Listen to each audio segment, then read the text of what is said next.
I've tried to remind anyone who will listen how important it is for us to amplify these successes. People are willing to invest in public projects if they see results that they can be proud of, that feel like a good value, that they and their families can enjoy. So I totally think it's vital. And I actually think they don't have to be as big as the Portland airport.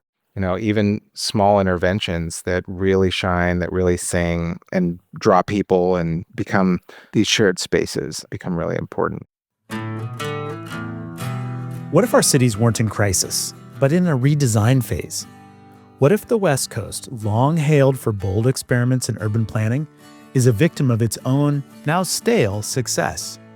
Can West Coast cities get their mojo back by taking chances that stand to not only make them more livable and more affordable, but could they reinstill civic pride?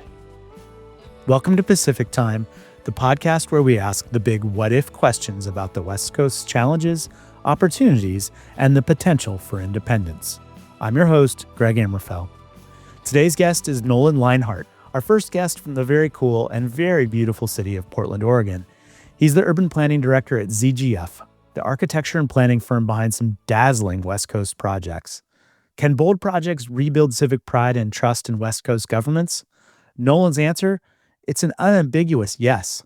Look no further than his firm's work to reimagine the Portland International Airport, or other projects we discuss like Seattle's new waterfront and the new light rail in Los Angeles. It's always fun talking with designers like Mickey McManus in episode 2, and now Nolan Lienhart. Their heads are in the clouds and their feet are firmly planted on the earth.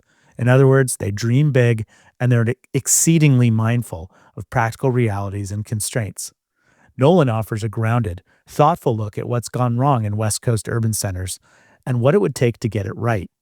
From the risk-averse politics of city government to the allure of stadiums to the surprising power of clean streets, Nolan unpacks the design decisions that shape how we live and how we could feel even better about the places on the West Coast we call home. To get the conversation rolling, Nolan and I got to talking about his home in Portland.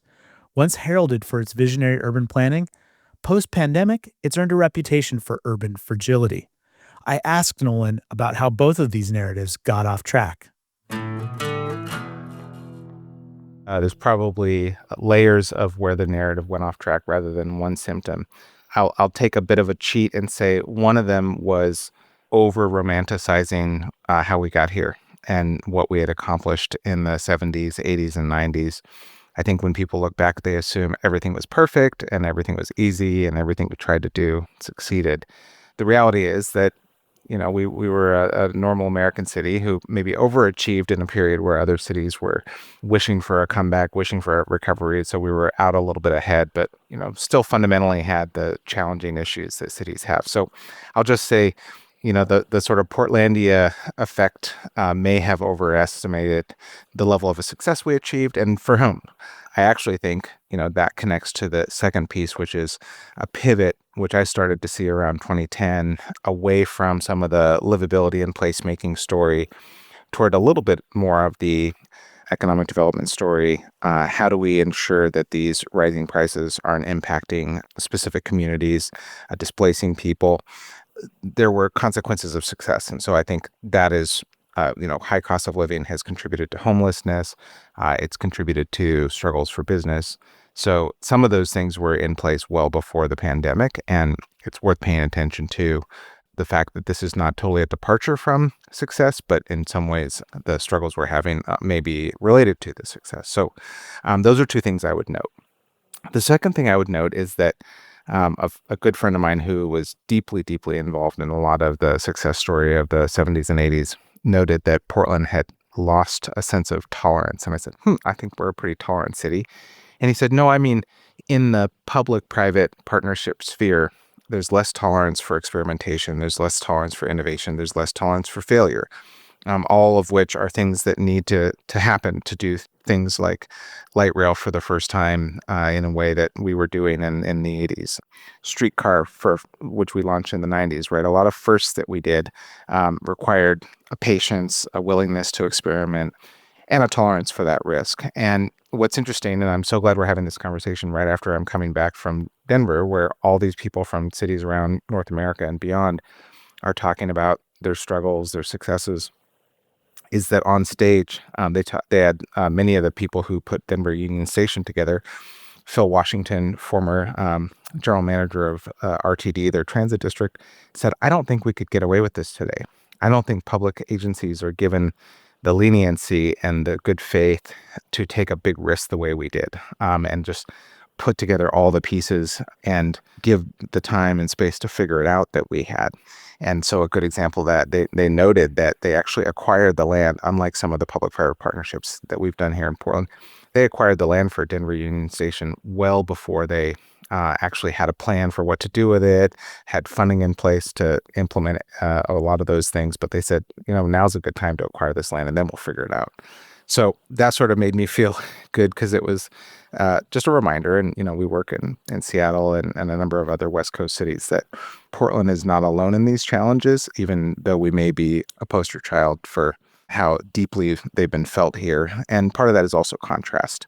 There's a number of metrics where we're not the worst, but the difference between our previous identity and what we're experiencing now is really big.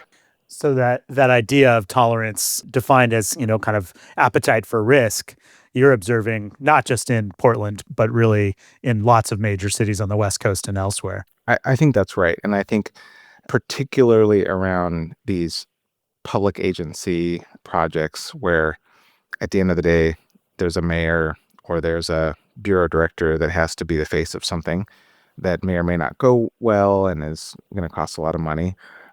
I think the internet contributes to that, where people just get hammered by the mob and the level of energy can be spun up. 25 years ago, you kind of had to have a local weekly paper that decided to really bang on an issue, or a daily bang on an issue for it to really get lit on fire. And these days, almost anybody with a podcast or an Instagram page can make things difficult. So you're saying we're the problem? Well, kidding. Well, maybe the problem and the solution altogether, but I just think there's many more voices, not all of whom have a stake or even expertise. There's a big difference between living in West Coast cities and reading about them in the national news. I asked Nolan, what does Portland get credit for unnecessarily and get blamed for unfairly? Well, I think that's a great question. If this doesn't answer the question, you can ask it again, but I've been thinking a lot about how people who moved here in the 90s or the 2000s, I don't think I made this up, but there's this joke that like Portland was great when I came here and it's been all downhill since then, right? I think there's a little bit of a feeling that what was good about Portland or what is good about Portland is sort of fundamental to our DNA, our values, our competence, and those things. And I'm not sure that's true. I think much of what happened in the 70s, 80s, 90s, all the leadership that you described was as much a factor of circumstances, where we were in North America, what our economy looked like, good and bad, the ways that our economic, social realities related to other cities with regard to, manufacturing and land use and some of those things.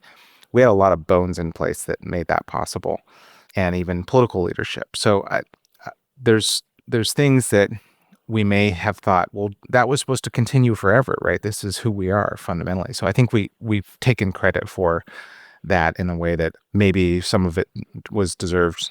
Credit goes to circumstances and some credit goes to specific individuals who were just really effective leaders. So that's one thing.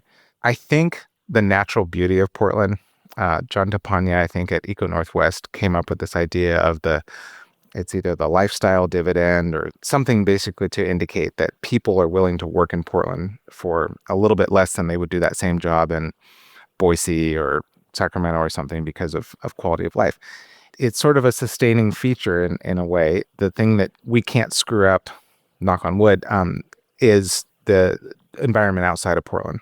And so the mountains, the ocean, the rivers, that Northwest character, we have that going for us, regardless of how smart or how not smart our public policy and the innovation of our businesses. And so I would just say it's not that we don't deserve credit for that, but it's a positive thing that's sort of the foundation that we didn't make that happen. So your second question was, what are the things that we don't get credit for that we should. Sort of what's the source of unfair blame? Unfair blame.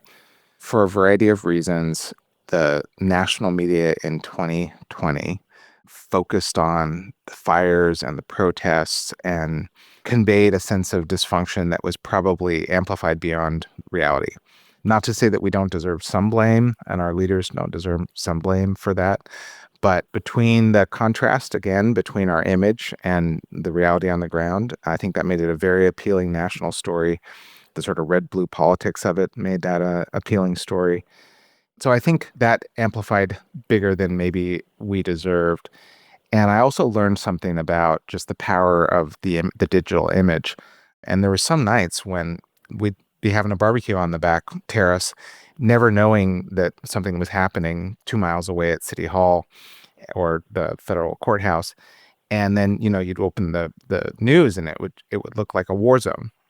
And it almost made me wonder, is that what's happening when we see a war zone in the Middle East? Is, somebody's having a barbecue 2 miles away and has no idea what's happening, but the camera's right in the face of the person who's, lighting something on fire. And so it looks like the whole town's on fire. So I think that amplification of the one block crisis really didn't serve us well. Yeah, I relate to that. I live in Seattle and just a few miles from what was called CHOP, the Capitol Hill occupied area. And it was, very concentrated in one place. And what didn't come across in the national media that lots of people who walked through it said was there was something kind of beautiful happening in all the protests and all the community. And yet, the stories focus on some rabble-rousers and some violence that, may or may not have been instigated by anyone who was actually from Seattle. So I hear you. We'll be right back. Sound the trumpets and the drums and the electric guitars and the dulcet tones of groundbreaking West Coast voices. That's right. Pacific Time has started seeking sponsors. Ideally, independent and growing West Coast businesses and organizations that connect with the ethos of West Coast independence, self-determination, personal, and maybe political sovereignty, and who see opportunities like I do to apply our creativity and innovative spirit to making our collective experience on the West Coast better. What if we call it Indie for Indie? And I'm proud to say that our first partner is Share It Music, a nonprofit independent record label that's distributed by the legends of indie Sub Pop Records. Over the next month, we'll be talking up some of the Share It bands and the causes they support. Be sure to listen to the end of each episode to enjoy their songs. Today, it's music from the Pacific Northwest band Cumulus, who have a new album out called We've Got It All.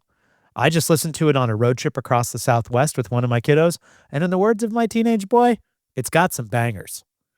Check out Pacific Time Podcast on Substack, Instagram, Facebook, and Blue Sky, where my Indie for Indie posts will include bonus content like playlists from the artists, interviews with the bands, and chats with Kyle Sherritt, the founder of Share It Music. Remember, listen all the way to the end of this episode for a song from Cumulus. Now, back to the show. Nolan, you live in Portland, so you have a close perspective on what's happening there, but you work with cities up and down the West Coast and maybe elsewhere too. What are you seeing that suggests cities are starting to bounce back? What moves are they making that suggest they're taking control of their destiny? I hate to give this answer in some ways, but in the last 3 years, I've had an opportunity to go for the first time to Nashville and Austin and, see a lot of the economic and arts and cultural stories from other parts of the country. And I think some of the evidence of cities bouncing back actually is in the Southeast. I would push back a little bit on this notion that, just big cities. I think there's big and medium-sized cities that are still thriving and have seen great walking data, visitor data. Some of them have better return to office data than we have here in the Pacific Northwest. So I think there's a decent amount to be hopeful for. There's some long-term trends that, we're going to have to grapple with regarding work. In some ways, we're the slowest, and maybe that's because, we really like waking up in the fog with our cup of coffee and getting on the laptop, in our home office. But yeah, I think that there's plenty of examples of thriving cities right now, and many of them were cities that would not have held a candle to a thriving, vital place like Portland 20 years ago, but have been doing it. Some of them even, took some of Portland's tricks. A lot of cities took those lessons home and have improved upon them. Now we're in a place where some of their successes we can learn from too. That's interesting. I mean, it speaks to whether people who live in big, successful, thriving West Coast cities have sort of come to take for granted some of the infrastructure like transit, some of the access we have to beautiful, kind of natural bounty, and don't recognize that actually cities around the country are starting to follow suit. Yeah. Let me build on that point because somebody was asking, well, what do you think it was that allowed us to do such big transformative things in the 70s and 80s that we now struggle to do?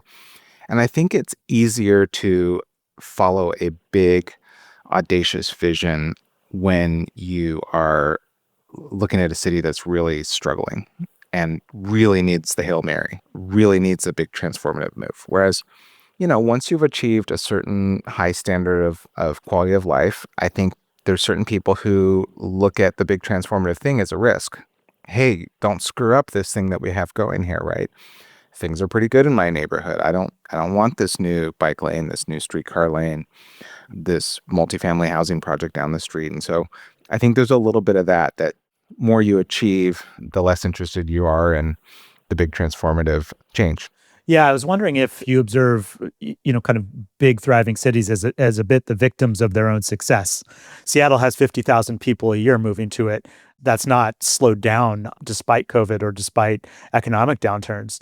The influx of people is that's a massive challenge for any place, particularly one that's doesn't have a lot of fresh ground to build on. It's interesting that contrast between Seattle and Portland. Portland has not continued to grow the way it did in the last 2 decades since COVID. One of the theories about that has been cost of living. And so I think what you see in Seattle is that the economy is still providing incomes that match that cost of living. And so people can, they're still incentivized to come or when they graduate from college, they find a job that allows them to rent the apartment and buy the house or whatnot. It's an interesting question about those two factors and how they relate to one another. I'm a big believer that one of our biggest challenges in Portland is sort of grappling with the cost of success, housing costs being one of the biggest ones. But I would also say, if you were a lower income person in Seattle, you probably don't look at the rising cost of living and the rising incomes as being like, well, great, like looks like it's all matching up. If you're working class, you're probably feeling pushed further and further out. Yeah, I want to hit on the fact, I mean, you look at things through the lens of the built environment and kind of issues around that. When you think about the West Coast urban challenges, what issues seem clearly in the camp of something that the built environment with innovative thinkers around it could address? And what issues seem like they're outside of your domain and control? So this came up in a big way among some of the folks who have been involved in a lot of Portland's really most celebrated urban interventions over the last 30 or 40 years in 2020, 2021. And there was a little bit of a conversation about, well, are there some specific interventions that could really spark the revival, catalyze things?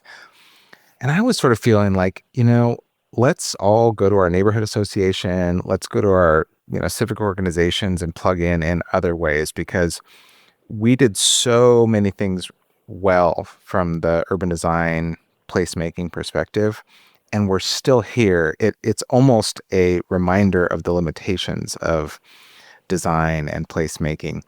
And that's not to say, so I'll answer the question because I think there is one crossover opportunity. But when you have as much going for you in the public realm as we do, and then you still suffer from the social challenges, the human challenges, getting housing right is probably fundamental, number one, and frankly, probably a missing element that we did not really take seriously enough in those transformative years. That we were a very affordable place relative to the rest of the West Coast. We were a place where if you're an artist or someone who wanted to start a cool brewery or coffee shop, you could afford to buy a house, have a nice backyard, like live a pretty comfortable life while you're figuring out your brilliant idea. And that's slipped away a little bit. So that's one aspect of it. The ability to take advantage of this momentary dip in occupancy and therefore rents, I think may provide us with a brief ability to provide that space for the artist, provide that space for the emerging business, and activate our storefronts and our ground floors and therefore the public realm and sidewalks, and make it more appealing to people who want to come visit, whether that be from Seattle or from the suburbs.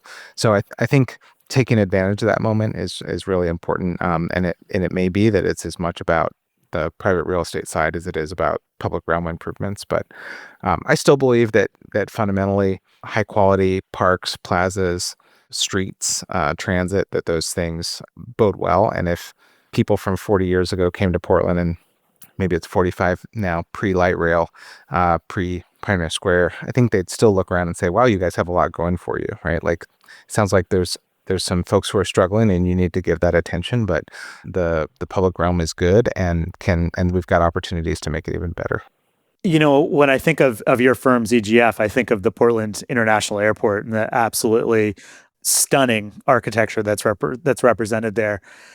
Could you talk about that as an example of placemaking? I'd love to hear you define what placemaking means to you guys. Thanks for asking about it. It's not a project I worked on, but I was explaining to somebody else in the office that a lot of the greatest hits, for lack of a better term, build on the sort of ethos, identity, and portfolio of the firm. And the architect who did lead that, Gene Sandoval, he's talked many times about the fact that they were not trying to just create, a transportation infrastructure facility, but really a public building, a civic building. And so I think a lot of people have actually treated it that way and greeted it that way and celebrated it as a civic building that we're all proud of, shows Portland can do big things. So that's one thing.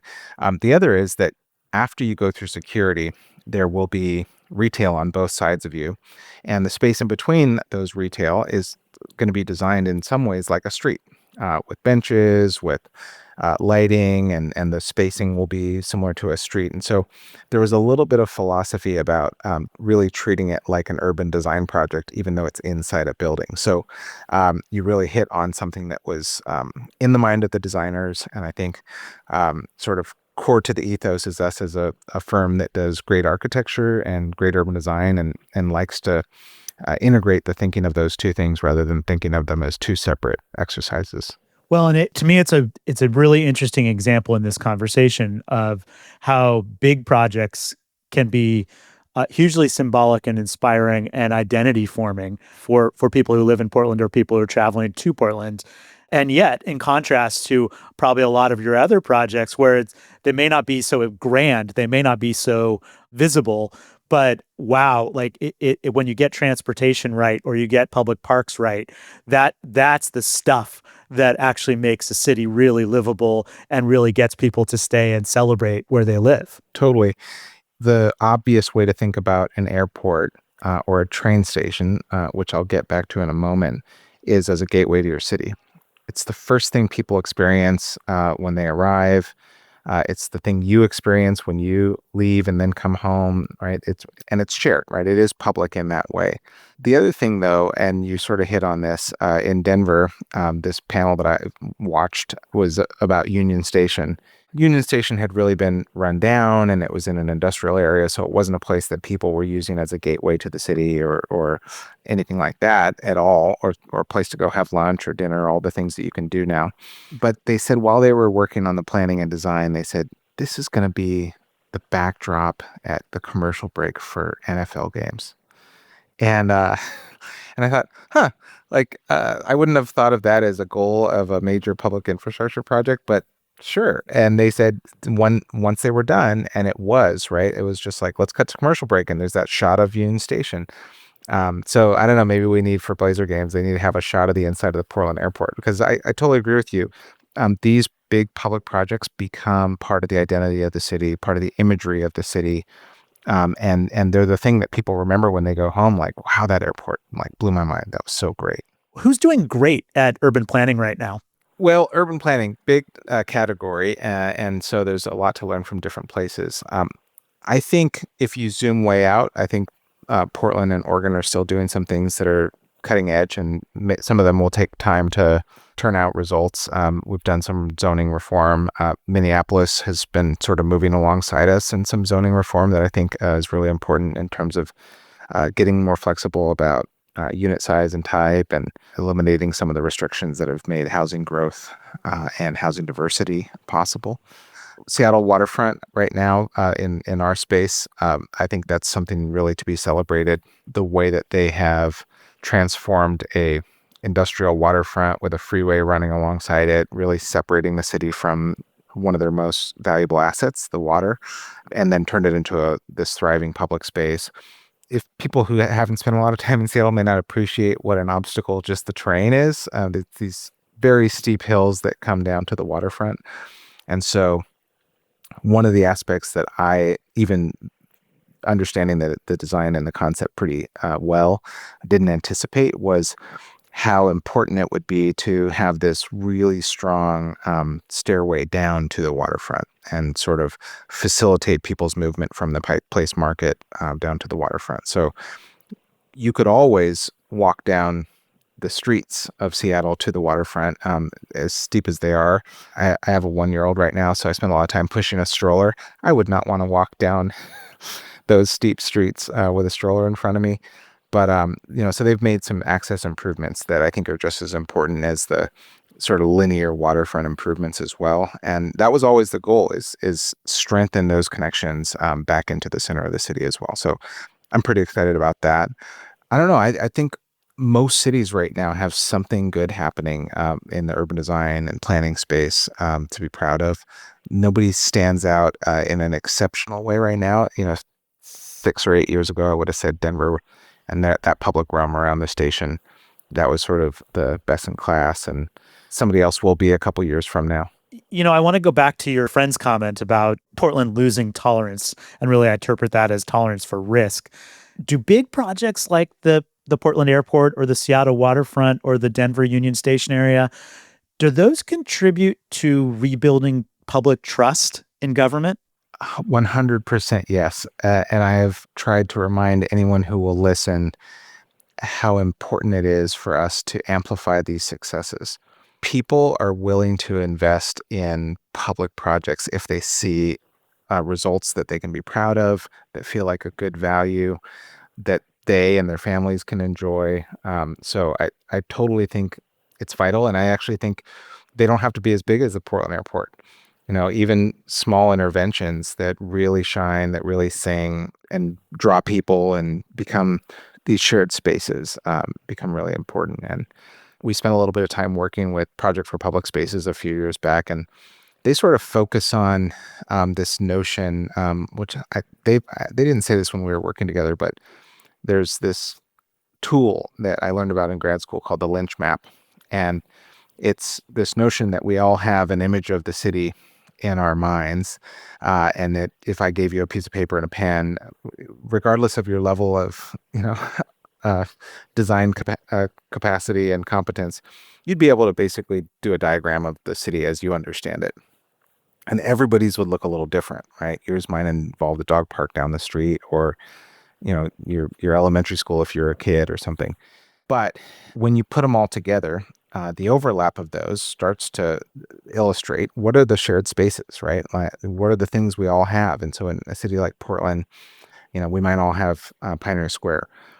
In Seattle, you might all have the Space Needle, maybe the Elliott Bay, and like a whole bunch of people would have University of Washington, and maybe some wouldn't, right? And some people would say, well, I'm really into sports. And so those things would pop out. Thinking about the way that we can create those shared spaces, those spaces that we all sort of feel comfortable, we all feel a sense of ownership, they're so important. And again, I think Seattle's waterfront is one of the best examples in a long time in North America of establishing a new shared place. The Lynch map, is that the name of the exercise? That's my recollection, yeah. Okay. I call it out because it seems like something I'd be interested in asking people to do about the West Coast writ large. And I bet shared spaces and sort of public resources would be defined.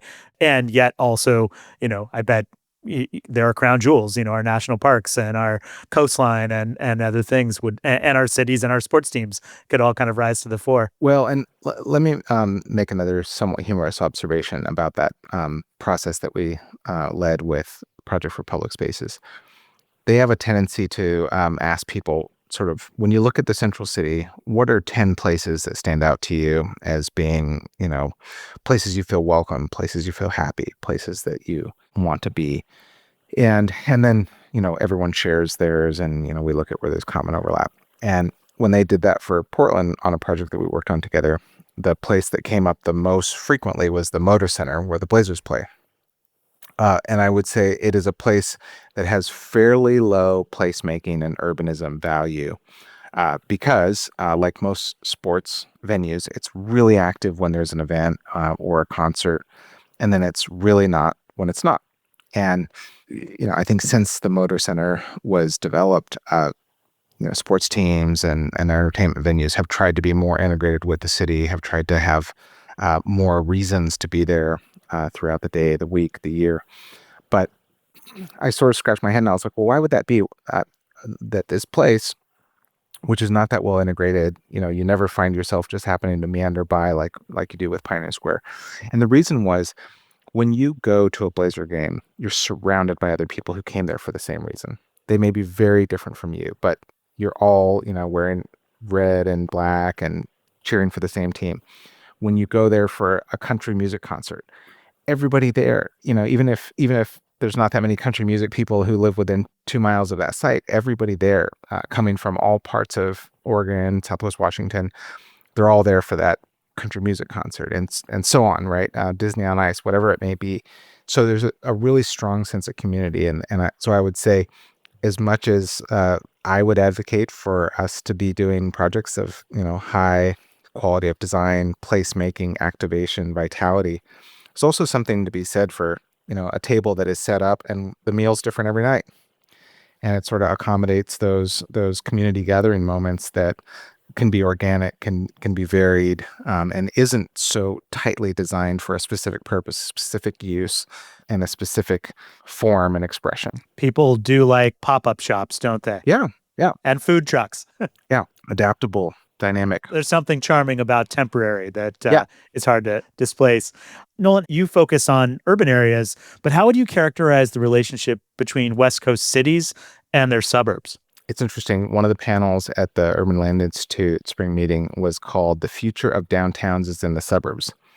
And some of us who are really invested in downtown revitalization and downtown activation, why would you make a panel called that? And I in reality, I appreciated that they were being provocative.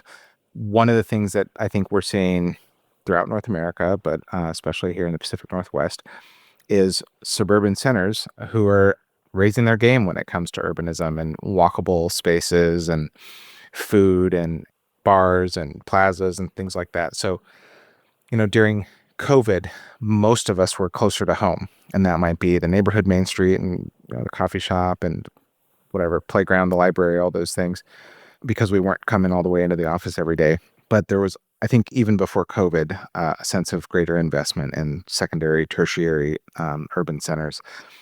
Ultimately, that's good, even though it does create competition for downtowns, where for a long time, arts, culture, a lot of those things were really focused in downtowns, education in a lot of cases.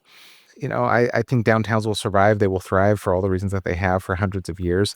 The notion that everybody has to drive 20 miles from the suburbs in to go to a great restaurant, to see a concert, things like that, I don't think that necessarily makes sense. I think it's more sustainable. It's great for community, for there to be those secondary centers. And so I think it's good. I think economically, certainly, we in Portland, Washington County has been a huge economic booming area for jobs and innovation with Nike and Intel, and I think in Seattle area as well, Redmond and Bellevue. These are huge centers of economic activity and increasingly of urban centers, right? Higher density housing, walkable places. So I think multi-centric cities are a good thing. And I think, frankly, if you look at the great cities of the world, most of them are multi-centric rather than the sort of typical 20th century American monocentric diagram. I've been watching the light rail project in Seattle and then also in LA. And it seems like this kind of regional approach really sets up these places to be competitive with the likes of New York or Paris or Tokyo, rather than, just sort of confined to, a mindset of like, we're just the city and that's it. It's interesting that you make that comparison. I've spent a lot of time thinking about Tokyo in the sense that it is one of the most unconstrained housing. I was about to say market, but the distinction is policy. They have national housing policy rather than, city-based zoning or even like county/state kind of level zoning. That's really allowed them to grow when growth is wanting to go somewhere. I think that's been really good.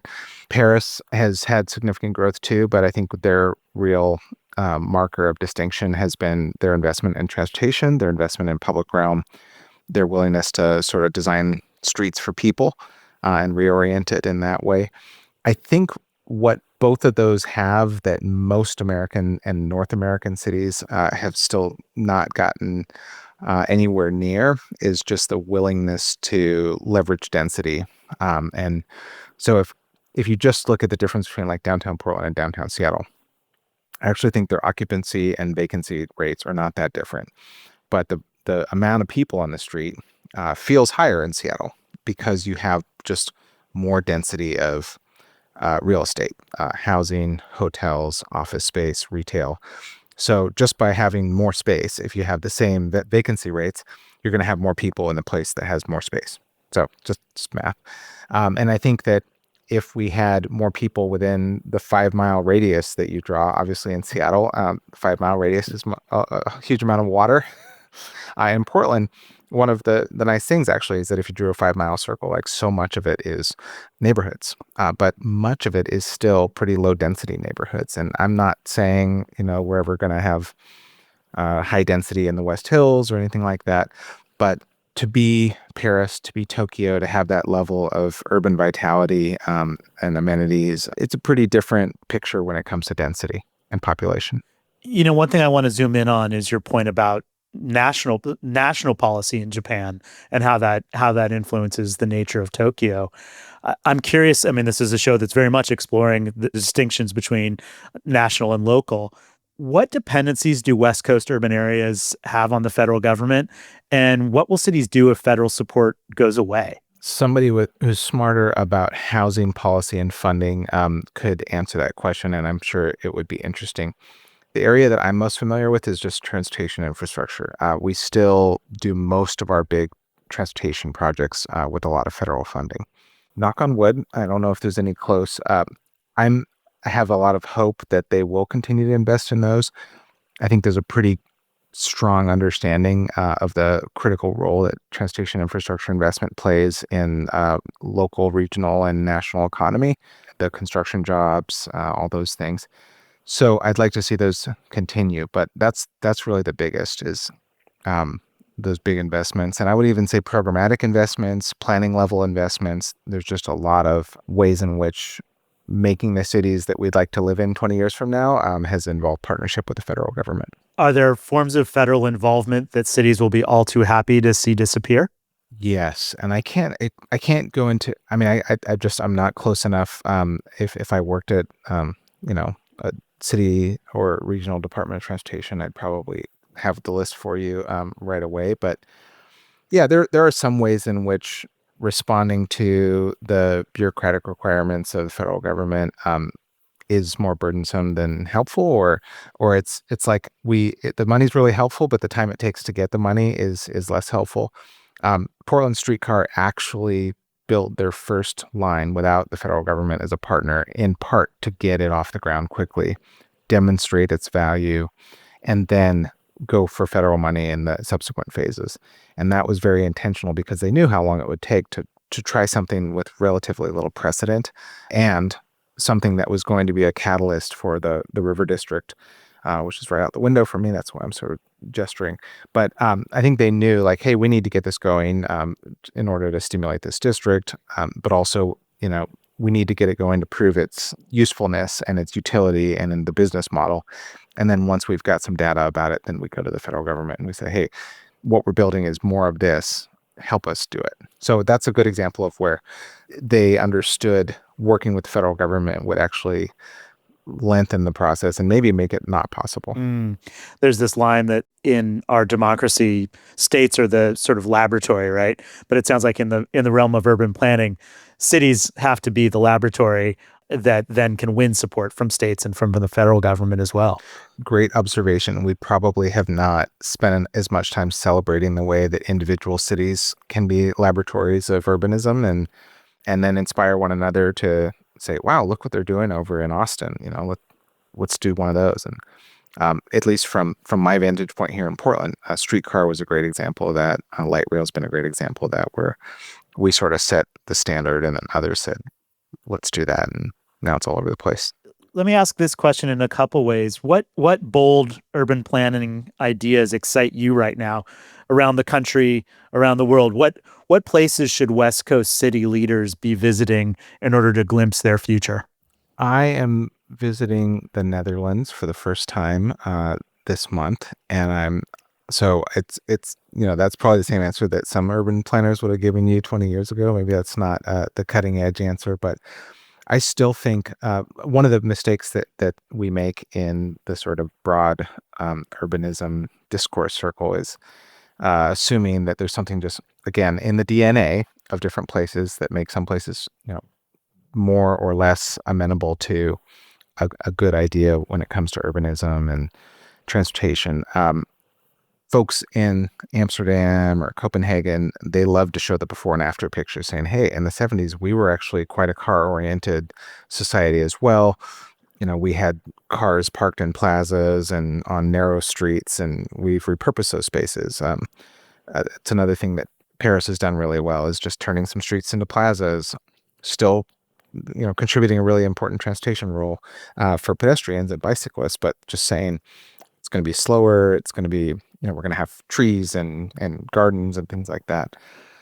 So I would still say some of those big European cities that are innovating are worth visiting. And so the trip that I'm going on is a best practices trip organized by the Portland Metro Chamber. One of their members has been leading these for 30 years. And for this reason, just so that people are getting their mind stimulated about what's possible and who's doing things that we might want to implement here in Portland. So on the flip side, I look in design circles and policy circles in general, we can get very fixated on the sort of North Star, the dream project. The Portland airport's a good example. A bad example might be high-speed rail connecting San Francisco and LA. Total failure with massive cost overruns. A commentator we had on the podcast recently, Dan Walters from California, he's been commenting on California politics for 50 years. And he said, what California needs to do is focus on the unsexy basics. What are the unsexy basics we need to focus on when it comes to urban planning? I'll give some that are truly unsexy basics, and then I'll give something that is sort of an unsexy basis that I think is transformative and catalytic in a way that is almost unbelievable. Like West Coast cities, and I think this is maybe a little bit more of an issue in Portland than it is in Seattle today, but I know we've both struggled with it over the last 5 or 6 years. Basic cleanliness, maintenance. Denver, the areas that I was walking around in, they were just cleaner. The streetlights seemed like they were more maintained, planters, things like that. It goes a long way, and I understand it's hard to prioritize when you have people who need housing, and there's these social needs that seem so high. But like you said about the large capital projects, when people feel that their previous investment is being maintained and that it just projects competence when the space that we share is taken care of. Just like a home, an owner signals a lot about their themselves by taking care of their home, taking care of the yard, and they're sort of contributing to the community in the way that they maintain those things. And so I think public agencies need to think about that in terms of like, what does the street look like? How does it feel to the visitor, but also to, the resident who I think wants to feel proud about moving through their city and feeling like it's a city that we're taking care of. So that's one thing. The other unsexy basic is transit service. It requires resources to do well, but I think transit that is frequent and gets you to the places that you want to go is priceless. And when I'm in cities like Tokyo or Paris or spend a lot of time in Oslo where the bus comes every 4 minutes, You don't look at the schedule. You just walk out there and you know that if you watched it drive away as you walked up, there'll be another one in 4 minutes. And there's something about the ability to move through the city and have choices about how you do it, foot, bike, bus, that don't involve paying $13 a day for parking, that don't involve sitting in traffic.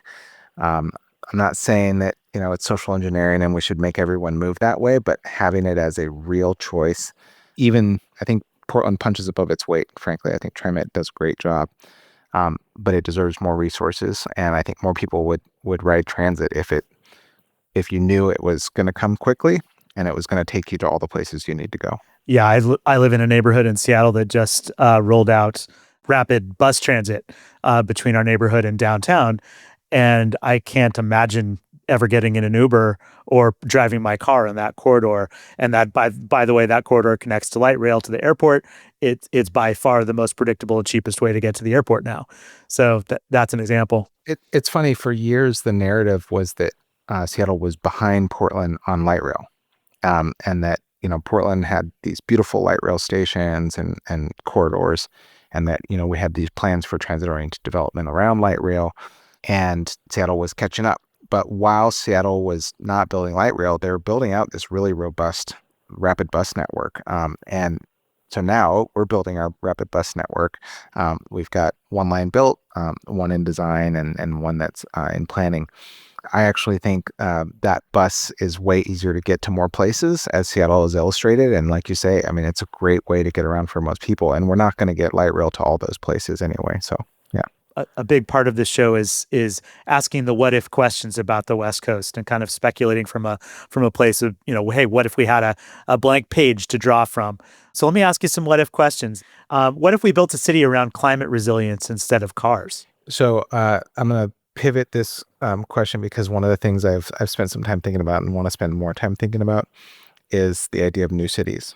I have been really, really stressed at how challenging it is to retrofit car-oriented places, particularly those that were established in the 60s and 70s, with these big box intersections of two big 6-lane boulevards. Even if you said, great, Toys R Us went out of business, Sears went out of business, we're going to turn it into a mixed-use town center, and, the rapid bus is going to stop there. I think fundamentally there's something about the balance between the single-family housing and those big, huge shopping nodes that is very hard to retrofit. There's sort of a symbiosis between this center where you get all your things, you buy all your things, and then all the people for miles and miles who are going to that center to pick up their groceries or buy their shoes or whatever. Not to say it can't be done, but it's really challenging and costs a lot of money. I think it's called Solana in the Bay Area, or East Solana, where they're proposing, a couple of billionaires have gotten together and said, well, let's build a city from scratch that is more sustainable, more, built around climate and pedestrians and transit. There's real challenges to that, but I think it's a great question. Especially, I've got a friend who really, really believes that the Pacific Northwest is going to be a place that attracts climate refugees in the next 15 years from the American Southwest. And so if you believed that, is the most effective way to do that simply infill, or is it sprawl? There's a lot of people who think that's the solution to our housing affordability problems. Or is it saying, hey, let's pick an area that maybe, struggling economically due to the shifts in the economy from, natural resource economy, whatever, and let's build a new town. And let's say, it's going to follow these principles. Now, I want to find a town that is bought into this vision, but I think it's a really interesting question. What if Portland's downtown was designed from scratch in 2025? Oh, great question. One of the things that I heard a lot from people, the smartest people I know about urban form and Portland, have talked about the value of our small 200 by 200 blocks. And I would actually say, especially in contrast with a city like Seattle, our relatively modest terrain is also a benefit, right? That we don't have a lot of these steep hills until you get to the foothills of the West Hills. So the walkability is amazing. And some of those folks might say, yeah, we'd do it just like this, right? This is a great grid. There has been some discussion recently about, yeah, but if you make each of those streets a auto carrying street, then that means every 200 feet you're crossing multiple lanes of vehicle traffic. And so what if we zoomed the vehicular grid out? So it's, every 4 blocks was 1 block with regard to vehicles, but, pedestrians could still move at that lower fabric. You might do something like that. Some people have also observed, like, we don't really have boulevards in Portland, with the exception of a few old state highways. We don't have what many cities have, which is sort of this main big boulevard. And that could be primarily a vehicular concern, but I think there's civic value in having a big boulevard, big promenade.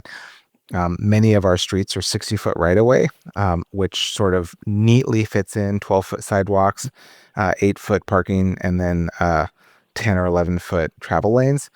I often think it would be nice to have a little bit more breathing room in Portland. Even the 80-foot rights-of-way are smaller than the average Seattle street downtown. And so if I were redesigning Portland from scratch, I'd have a little bit wider streets and maybe fewer of them. What if the West Coast had a united regional planning authority and control of all the resources that it currently gathers from the federal government? I love this idea. I think it would be great. Again, with the national political scene the way it is, I have both appreciated the ways in which we have an opportunity to distinguish ourselves and demonstrate what it means to invest in sustainability, invest in walkability, and some of these quality of life things that not everybody in our country agrees on. And I think every West Coast governor and mayor should view that as one of their jobs right now, is to really competently deliver on our values.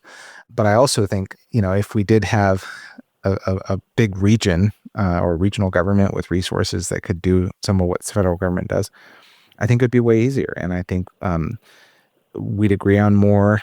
We'd have fewer obstacles. We wouldn't be in the cycle of, one party's in control and, the money's flowing to these priorities around climate and transportation. And then boom, you go the other direction and it all gets dismantled and has to be rebuilt again every 4 to 8 years. So yeah, that's a fun thing to think about. I asked Nolan if he had any parting thoughts, and he came back to the idea of high-speed rail, not just for connecting the well-known coastal cities, but connecting to the growing interior cities of the West Coast. You touched briefly on high-speed rail in California, and I think there's a really interesting question about high-speed rail here in the Cascadia corridor. And I think rather than addressing, is that going to happen and when and, all that, I do think there's an important question about what it means to strengthen the connection from Vancouver to Portland or Vancouver to Eugene, and what we could benefit from that. I think there may even be an interesting question on the other side of the Cascades. Bend is growing to be a really significant urban center, Bend and Redmond. And then in Washington, places like Spokane are emerging to be really significant urban centers. Thinking about how we relate as a mega region is super interesting. I'm glad there's thought being put into the sort of economic, political relationships there.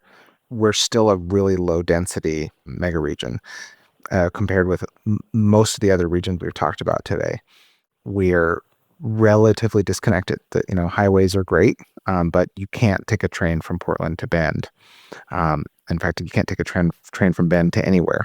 Over the next 50 years, if we wanted to change that, we could. That was Nolan Lienhart, a planner, a pragmatist, and someone with a deep love for the messy, meaningful work of making cities livable. If there's a theme that emerged in today's conversation, it's that local leaders could draw on the example of our thriving economy and take the kinds of smart risks that made the West Coast a draw for decades. Nolan reminds us that even modest projects can rebuild trust in government, that bold design isn't just about beauty, it's about belonging, connecting to a community and a place, and that regional planning, if done right, could turn the West Coast from a patchwork of cities into a network of solutions. So, what if we stopped waiting for permission and started treating the built environment as the foundation for our political and cultural future? What if we created incentives to make the place we want and streamlined regional restrictions and oversights? Let's build places worth staying in and systems worth believing in. Thanks as always for being with me in Pacific Time. Please pass this episode on to your friends, family, neighbors who care as much about place on the West Coast as we do. Ask them, what's one thing you'd do to make it even better here? Listen, follow, and share on Apple Podcasts, Spotify, Overcast, and wherever you listen. I'm writing more and more on Substack and starting to gather ideas for how to make that a better online HQ for all of us in the Pacific Time community. Mind helping me think it through? Look for Pacific Time Podcast on Substack. Thanks, and I'll see you soon.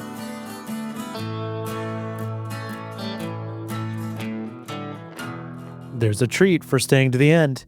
You get to listen to Dad's Song by Pacific Northwest band Cumulus, put out by our first sponsor, the nonprofit indie label Share It Records.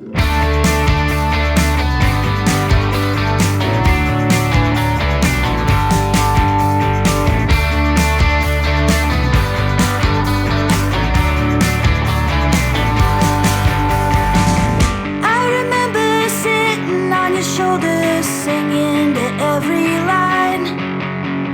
I didn't know what the words meant then, but I love that semi-charmed life.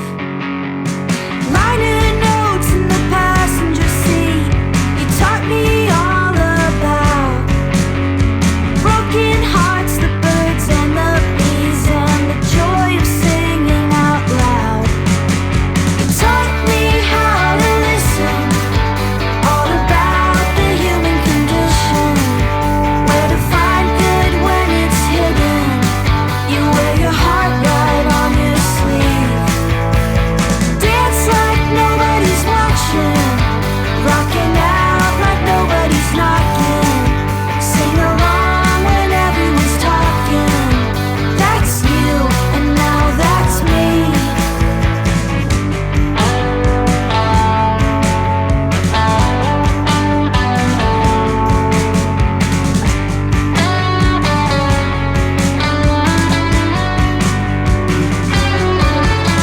Remember when you let me and my drum set take over the living room, while you danced with the dishes and cheered from the kitchen like I was playing Bumbershoot. When I lose you in a crowded room, I track you by the sound of you humming along like you know every song. I'm never lost when you're around.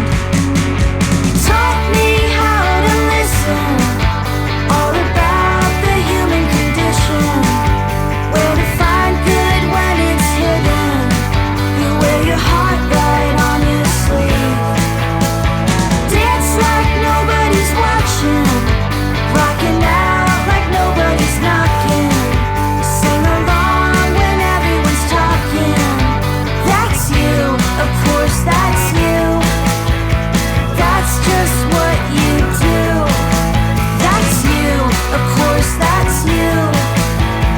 That's just what you do. You taught me how to listen, all about the human condition, where to find good when it's hidden. You wear your heart right on your sleeve. Dance like nobody's watching, rocking out like nobody's knocking. Sing along when everyone's talking. That's you, and now that's me. That's you, and now that's me. That's you, and now that's me. That was Dad's Song by Cumulus. Upbeat, sentimental, a perfect song for a summer barbecue in Portland or wherever you listen. Thanks again for being here. I'm looking forward to continuing the conversation next week.